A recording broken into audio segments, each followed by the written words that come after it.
Tema kita pagi hari ini menarik. Ria membawa bencana. Ria itu apa ibu-ibu?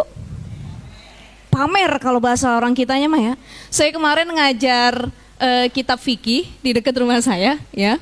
Itu kebetulan orang-orang kampung tuh daerah Grogol. Grogol Depok, ada orang sana ibu-ibu?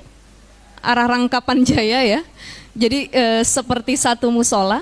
Saya tanya sama ibu-ibu, ibu-ibu, apa bedanya wajib, sunnah atau mandub ya? Wajib, sunnah, haram, makruh dengan mubah. Wajib dulu deh. Apa maknanya wajib ibu-ibu? Tuh karena banyak orang Betawi ya. Orang situ asli, wajib itu artinya kudu, ustazah kata. Saya bilang, kudu tuh apa ibu-ibu? Kudu tuh harus. Harus tuh bagaimana? Ya pokoknya harus dilakukan katanya. Nggak ada lagi definisi yang lain. Saya bilang, udah kalau kita mah kenalnya begitu ustazah. Wajib itu kudu, kalau kata orang kampung mah begitu. Saya bilang itu benar. Tapi definisi terkait wajib yang lebih tepatnya adalah mayusabu fa'iluhu wa yu'aqabu tarikuhu, kata para ulama. Wajib itu perkara kalau yang dikerjain mendapat pahala, ditinggalkan berdosa. Ini kayak sholat, wajib apa enggak? Wajib, dikerjain berpahala, ditinggalin dosa. Kebalikannya haram. Haram itu apa? Mayusabu tarikuhu wa yu'aqabu fa'iluhu. Yang ninggalin berpahala, yang ngerjain berdosa. Jadi lawannya wajib adalah haram. Jadi kalau orang kampung ditanya jawabannya simpel, kudu. Kalau haram apa bu? Kagak boleh katanya. Udah, saya bilang, ya udah. Itu definisi ibu-ibu, ya. Yang penting sholatnya jalan, ibadahnya jalan. Tapi setelah diberi pemahaman, alhamdulillah lumayan terbuka sedikit, gitu ya ibu-ibu ya. Nah, sampai mana kita? Lupa saya tuh. Lanjut. Kudu, sampai kudu. Kudu kita lanjut lagi ini ya. Ria membawa bencana. Ria itu kata para ulama asal katanya ru'yah. Nah ru'yah itu secara fi'il madinya ro'a, ya, ro'a. Artinya pengen dilihat.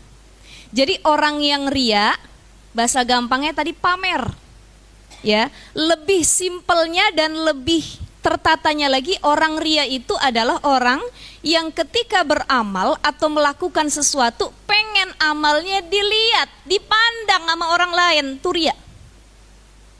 Bahkan kata para ulama, ria itu juga disebut dengan syirkul asgor, syirik kecil. Jadi ada syirkul akbar, ada syirkul asgor. Syirkul akbar itu apa? Menyekutukan Allah. Dosa yang tidak diampuni oleh Allah walaupun kita udah tobat nih, salah satunya adalah asyirku billah, menyekutukan Allah. Ibu-ibu pengen kaya, datang ke dukun. Ya, pengen suaminya makin cinta, datang ke peramal, datang ke orang pinter. Ada bu yang gara-gara pengen suaminya nempel terus, dia taruh darah haidnya itu di minuman suaminya. Ada ustazah, banyak kejadian kayak begitu. Ini sudah menyekutukan Allah. Asyirkul akbar, pengen kaya, minta sama pohon, pengen ini, pengen populer, pengen punya jabatan, dia datang kepada selain Allah. Maka orang-orang yang seperti ini adalah orang yang sudah menyekutukan Allah Subhanahu wa taala. Jadi siapa yang datang man atakahinan au arrafan, dia datang sama dukun, dia datang sama orang pinter, dia datang sama peramal yang katanya bisa memberikan segala-galanya ya, itu enggak diterima sholatnya 40 hari 40 malam. Jadi hati-hati jangan meminta kepada selain Allah. Itu syirkul akbar, syirik besar. Jadi kalau pengen punya jabatan, popularitas, apapun yang pengen kita capai harus dengan kemampuan kita dan tawakal kepada Allah. Itu yang pertama. Yang kedua ada syirkul asgor, syirik kecil. Nah syirik kecil itu salah satunya adalah ria, pamer, pengen dilihat sama orang. Dia beramal bukan karena Allah, tapi beramalnya karena pengen dipuji oleh manusia. Makanya kata Imam Ali bin Abi Thalib, siapa Ali bin Abi Thalib itu bu? mantunya Rasul plus sepupunya Rasul. Rasul punya paman namanya Abu Thalib. Abu Thalib punya anak namanya Ali bin Abi Thalib. Rasul punya anak namanya Siti Fatimah nikah, suaminya namanya. Jadi Ali ini sepupu juga, mantu juga. Apa kata Imam Ali karamallahu wajhah? Orang ria lil muroi salasu alamat. Orang pamer sama ria cirinya 3. Ya, cirinya 3. Yang pertama, yaksalu idza kana wahdah. Orang ria itu dia males kalau lagi sendirian. Nggak ada yang ngeliat, nggak ada yang mandangin ibadahnya, nggak ada yang nengok amal dia males. Udah deh, nggak ada siapa-siapa, nggak bakal ada yang muji saya. Yaksalu idza kana wahda, lagi sendirian, dia males, dia nggak mau ningkatin ibadahnya. Selanjutnya dia gemar melakukan maksiat. Jadi kalau kata Imam Al-Ghazali, orang ria itu kalau lagi sendirian dia maksiat, kalau lagi ramai orang dia berani nahan dirinya untuk tidak maksiat. Tuh, yaksalu idza kana wahda. Jadi kalau kita mau lihat ibu-ibu, bagaimana diri kita yang sebenarnya, lihat kalau lagi sendirian. Jangan kalau lihat lagi di taklim, di pengajian, lagi kumpul sama teman, hoax itu. Nggak semuanya benar, betul ya Bu ya? Tapi lihat bagaimana diri kita saat sendirian. Suami nggak ada, anak nggak ada, keluarga nggak ada, kita di rumah sendirian. Ngapain? Oh, yang kita buka akun gosip,